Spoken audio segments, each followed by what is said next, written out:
Les pays qui s'en sortent font quoi? Premièrement, ils s'intéressent au métier d'enseignant. Ils s'intéressent au métier d'enseignant à la fois sur le fond et sur la forme. Le fond, c'est quand même, c'est quoi le geste? Comment on forme les gens à faire ce geste? Et puis sur la forme, on a aujourd'hui laissé partir, par exemple, le système primaire en tant qu'il est le parent pauvre du système éducatif. Donc il faudra accepter à un moment ou à un autre de dire au secondaire, vous avez été très très bien servi, assez systématiquement depuis très longtemps. Maintenant, la priorité, dans un moment où l'État est quand même en presque faillite, la priorité c'est le primaire et il faut le faire massivement et le plus rapidement possible. Une deuxième chose aussi qu'on voit dans les systèmes qui fonctionnent, c'est qu'on a quand même, vous en parliez tout à l'heure les uns et les autres, des systèmes qui sont bienveillants.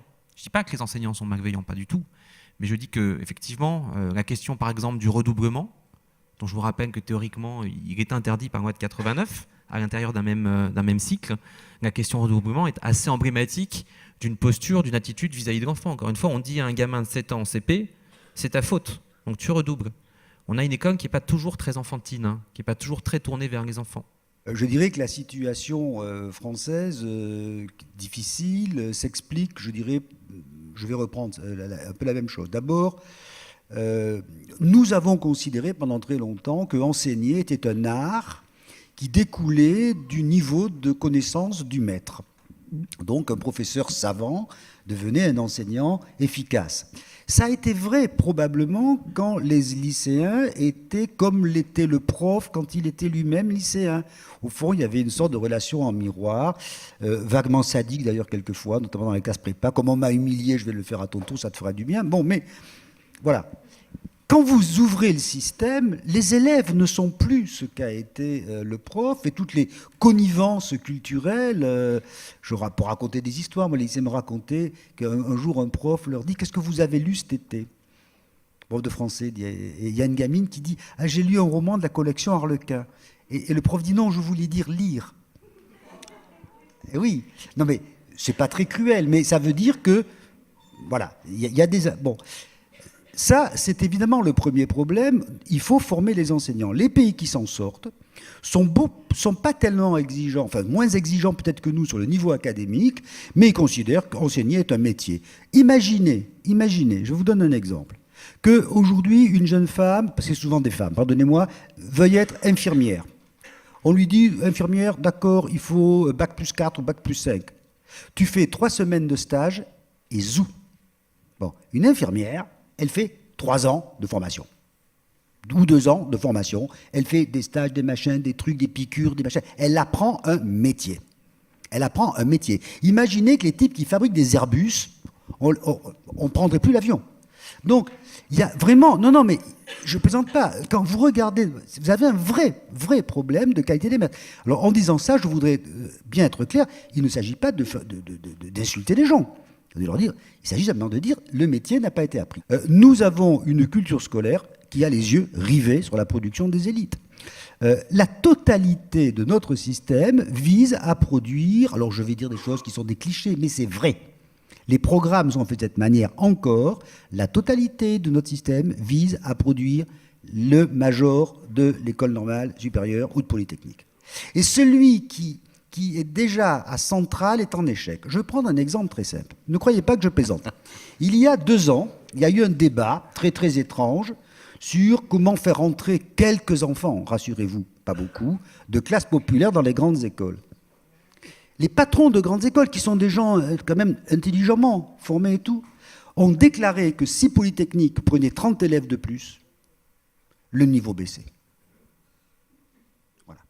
Et quand on a ça en tête, vous avez un système qui est dirigé par le haut. C'est le haut qui s'impose au bas. Un système plus vertueux serait un système dans lequel chaque cycle devient sa propre finalité et on monte des briques les unes sur les autres. Or, on n'est pas là-dedans, on est dans une distillation fractionnée. D'emblée, tout est fixé par le haut. Et ça, au bout du compte, ça produit ce qu'on vient de voir, plus un climat scolaire pas accueillant, blessant, un peu humiliant, il faut bien dire, pour beaucoup d'élèves. Il y a quelque chose qu'on doit pouvoir prévoir pour les générations actuelles, pour ceux qui vont entrer en CP demain matin. Il faut pouvoir leur enseigner les choses autrement. Il faut qu'ils ne soient pas victimes de la langue. Comme je viens de dire, il y a une langue du nombre. Il faut qu'ils puissent comprendre. Et pour ça, il faut pouvoir former les maîtres. Alors là, j'ai une grande expérience de la formation des maîtres. Je commençais au départ, un petit peu comme tout le monde, à vouloir leur expliquer ce que c'était qu'un nombre, ce que c'était que les ensembles de nombres, etc. J'avais des mines fermées, ça se comprend. Les mauvais souvenirs qu'ils avaient éventuellement de leurs propres mathématiques faisaient que... Petit à petit, ça a évolué et c'est sur le terrain même que les choses se sont passées. Quand ils ont vu que c'est en faisant travailler un enfant, en se posant la question de si tant d'enfants répondent 307 de cette façon-là, il y a une raison, trouvons-la. C'est quoi? Qu'est-ce que c'est que l'écriture du système décimal? Qu'est-ce qu'un nombre? Alors, qu'est-ce qu'un nombre? En tout cas, ce ne sont ni les fleurs, ni les lapins, et je voudrais vous expliquer simplement ce que disait Queneau à propos de l'addition, et qu'on fait tous les jours en classe. Une glace, 2 pétards, un briquet allumé, permettent-ils de parler de 4 objets? Et si oui, combien de temps? Eh bien voilà, c'est dès le CP qu'il faudrait qu'on sache que des œillets et des roses, ça ne se dit pas forcément 3 œillets plus de roses. Eh bien, il y a des enfants qui pourraient refuser ça, ils auraient raison. Bonjour, en fait, on a fait le constat qu'aujourd'hui, le système scolaire est totalement différent qu'avant, parce qu'il y a beaucoup plus d'élèves. Donc, on a parlé des programmes à changer, de l'importance de la famille. Mais aujourd'hui, avec toutes les manifestations, les grèves d'enseignants, est-ce qu'il faudrait baisser ce nombre d'élèves? Est-ce qu'il faudrait utiliser des méthodes différentes? Par exemple, la méthode freinée pour s'intéresser plus individuellement à l'élève. Et aussi sur le statut des professeurs. Est-ce que vous pensez qu'il faudrait revaloriser leur statut, donc notamment par l'augmentation des salaires? On a un vrai sujet de finances publiques. Donc ça ne veut pas dire qu'il faut couper, ça veut dire qu'il faut fixer des priorités. La question que je me pose, c'est quand on a comme ça des priorités à fixer, est-ce que l'effort doit porter par exemple sur la réduction de jours dans l'année scolaire, sans contrepartie? Est-ce que l'effort doit porter sur une augmentation identique sur les 7 premières années de travail des enseignants, ou est-ce qu'au contraire on doit regarder là où bas blesse? Je me disais, l'enseignement primaire. Donc, ce à quoi il faut qu'on invite nos dirigeants, c'est de faire des choix qui soient des choix éclairés et courageux. Et effectivement, dans un monde qui n'aime pas tellement, je parle du monde éducatif, la différenciation. C'est une première chose. Sur la question du nombre, je pense qu'effectivement, il faut se poser cette question, mais pas uniformément. Je vais le faire avec un tout petit peu de démagogie. Les besoins sur la montagne Sainte-Geneviève à Paris ne sont pas les mêmes qu'à Clichy-Montfermeil. Et en même temps, quand on regarde une des grandes études qui a été faite sur les lectures entre 2002 et 2004, à l'époque, Luc Ferry avait dédoublé des classes de CP, et qu'on regarde le résultat des gamins en CE1, on se rend compte qu'il n'y a pas énormément de différence, en tout cas pas qui justifierait un investissement tel entre les classes qui ont bénéficié d'un dédoublement et les autres. Pourquoi? Parce que tout simplement, les enseignants ont continué à faire de la même façon. Donc oui, il y a un problème de capital humain. Oui, il faut attirer un meilleur capital humain sans doute et former ce capital humain dans le cycle éducatif à travers de la formation initiale et surtout de la formation continue pour éviter les effets qu'indiquait François Dubé tout à l'heure. Mais attention à ne pas aller sur le tout moyen. Je rappelle que la France commence à enregistrer des mauvais résultats dans PISA, puisque PISA a été créé au seuil des années 2000, au moment du pic des moyens.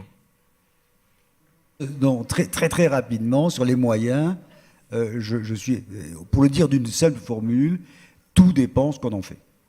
Et le devoir que nous avons, c'est d'affecter des moyens en nous assurant de leur efficacité en termes d'acquisition, de climat scolaire, etc.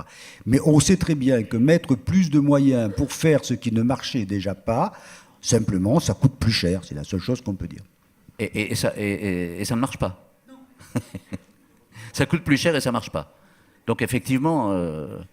Moi, je suggère d'ailleurs à ceux qui ici seraient enseignants de leur dire il y a une considérable économie à faire, c'est d'arrêter de faire redoubler les élèves, car vu les taux de redoublement que nous continuerons à avoir, chaque redoublement coûtant une année scolaire de plus qui sert à rien, voilà une source d'économie considérable. J'ai été aussi frappé ces derniers temps, là encore, en faisant des films dans le système scolaire, etc., par d'autant plus qu'il y a quelques années, j'étais rédacteur en chef d'une émission qui s'appelait Cas d'école, et on faisait très attention et on faisait beaucoup de reportages sur les pédagogies alternatives, voilà, ça ou là, le lycée de Saint-Nazaire, des choses comme ça. Et au fond, ce qui m'a le plus frappé dernièrement, c'est que toutes ces pédagogies alternatives avaient très peu pénétré l'éducation nationale, au fond. Je reviens sur ce que vous disiez à propos des pédagogies alternatives, c'est-à-dire Montessori, De Crolly, etc. Bon, elles n'ont pas pris. C'est dommage pour les tout petits, c'est dommage pour l'école maternelle, justement. C'était pensé par rapport à des enfants anormaux et après, ça a été, comment dirais-je, repensé pour des enfants tout à fait normaux. Ça insiste beaucoup sur la sensibilité, les sens, le toucher, le voir, etc. Formidable pour l'école maternelle. Mais aussi bien De Crolly que Montessori, aussitôt qu'on essaye d'entrer dans un savoir, c'est-à-dire celui des nombres, etc., c'est plus ça.